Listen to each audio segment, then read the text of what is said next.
I'm back with a new reel and my today's reel is about Indian strength। यदि आज के time में हम इंडिया की स्ट्रेंथ की बात करें तो आप देखेंगे कि हमारे इंडिया की जो मेन स्ट्रेंथ है उसमें आप देखेंगे हमारी जो इकोनॉमी है अच्छी हमारी स्ट्रेंथ है, हमारी डिप्लोमेसी हमारी स्ट्रेंथ है या हमारी मिलिट्री पावर हमारी स्ट्रेंथ है। आप यदि रिसेंट कुछ सालों से चीजों को एनालाइज करेंगे तो आपके कॉन्सेप्ट क्लियर होंगे कि किस तरह से इंडिया डे बाई डे अपने आप को अपग्रेड करता जा रहा है और वर्ल्ड में एक रेपुटेड पोजीशन एस्टेब्लिश करता जा रहा है। यदि मैं रिसेंट बात करूं मिलिट्री पावर की तो आप देख ही सकते हैं कि इंडिया पाकिस्तान में जो ऑपरेशन सिंदूर के टाइम की सिचुएशन थी उसमें किस तरह से इंडिया ने पाकिस्तान को टारगेट करा। इंडिया ने पाकिस्तान के 11 एयर बेसिस को टारगेट करा और आप देखेंगे कि किस तरह से पाकिस्तान के प्राइम मिनिस्टर ने बैक करा अमेरिकन प्रेसिडेंट को इस वॉर को रुकवाने के लिए। ये सारी चीजें हमने ओपनली देखी हैं, बट एग्जैक्ट यदि सिचुएशन देखेंगे तो एग्जैक्टली इस सिचुएशन में थोड़ा सा ट्विस्ट है जो कि हमें बहुत समझना जरूरी है और ये बताता है कि इंडिया रियल में कितना स्ट्रांग है। आज वर्ल्ड की जो पावर्स हैं वो इंडिया को किस तरह से स्ट्रांगली लेती हैं, ये समझने के लिए हमें इस पूरे चीज के पीछे जो बेसिक लॉजिक है उसे समझना बहुत इंपॉर्टेंट है। इन 11 एयर बेसिस में एक इम्पॉर्टेंट एयर बेस था नूर खां। ये एयर बेस इंडिया ने जब टारगेट करा है ब्रह्मोस मिसाइल से, इसके बाद में डायरेक्ट पेंटागन के पास फोन गया और पेंटागन से फोन गया है व्हाइट हाउस पे। व्हाइट हाउस से प्रेसिडेंट डोनाल्ड ट्रंप ने इस वॉर को इमीडिएटली रुकवाने के लिए बैक करा है Indian prime minister Narendra Modi से। क्यों करा है? पहले तो अमेरिकन प्रेसिडेंट ने साफ करा था ये इंडिया और पाकिस्तान का इशू है, हम इसमें बीच में ही नहीं बोलने वाले। एकदम से जैसे ही इंडिया ने नूर खां एयरबेस को टारगेट करा तो अमेरिका के होश क्यों उड़ गए।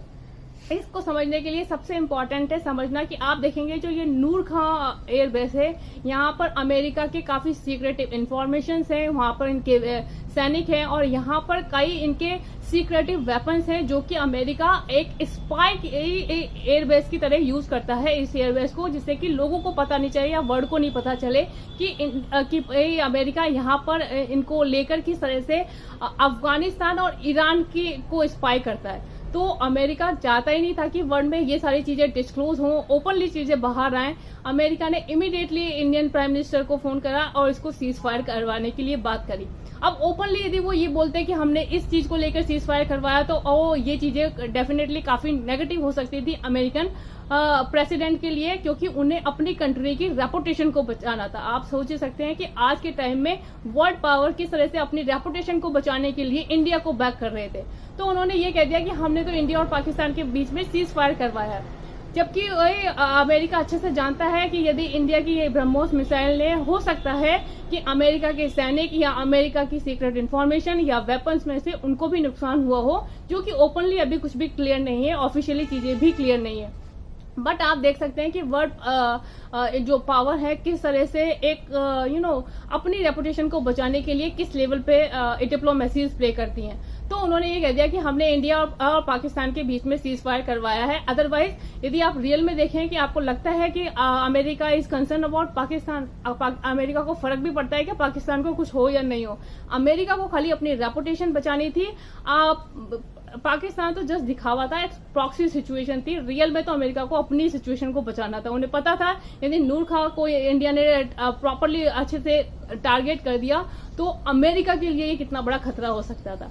आप देख सकते हैं कि 9 नवंबर को जो अफगानिस्तान पर जो अमेरिका ने अटैक करा था उसमें पूरी जो सीक्रेटिव इंफॉर्मेशन थी और जो एक लॉजिस्टिक के लिए जो यूज करा जा रहा था ये नूर खां एयरबेस को यूज करा जा रहा था। तो हम समझ ही सकते हैं कि किस तरह से अमेरिका अपनी रेपुटेशन को बचाने के लिए किस लेवल पर जाता है, किस तरह से चीजें करता है, ये समझना बहुत ही इंपॉर्टेंट है। तो आप देखेंगे ये जो वर्ल्ड में जितनी भी स्ट्रांग पावर्स हैं वो कभी भी अपने दूसरे कंट्रीज के बेनिफिट के लिए काम नहीं करती, ये अपनी पोजीशन को स्ट्रांग बनाने के लिए किसी भी लेवल पर काम करती हैं। और ये चीजें बहुत ही ओपनली नहीं की जाती, बिकॉज जो भी चीजें सीक्रेटिव वे में करी जाती हैं उनको यदि ओपनली कर दिया जाएगा तो डेफिनेटली ये एक थ्रेट हो जाता है ये बड़ी बड़ी जो पावर्स है उनके लिए।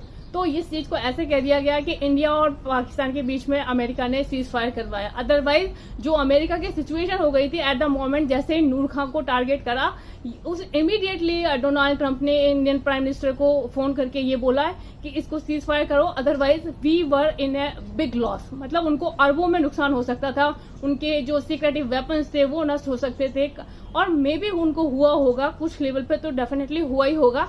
बट आप सोच ही सकते हैं कि सिचुएशन किस लेवल पर होती है और दिखाया क्या जाता है। तो ये चीजें आप जब तक लोग नहीं समझेंगे, डेफिनेटली उनके कॉन्सेप्ट क्लियर नहीं होंगे, और हम लोग हमेशा से इस तरह की बातें करेंगे जैसे हमारे अपोजिशन लीडर के जो पार्टी के जो लीडर हैं वो कह रहे हैं नरेंद्र का सरेंडर। पहले go and check out the situation, exactly situation क्या हुई थी, उसके पीछे के पॉइंट क्या थे, after that you just talk, because जिन लोगों को कॉन्सेप्ट क्लियर नहीं होते वही इस तरह की बकवास करते हैं। So hope you people will get it nicely. Bye bye, have a nice time.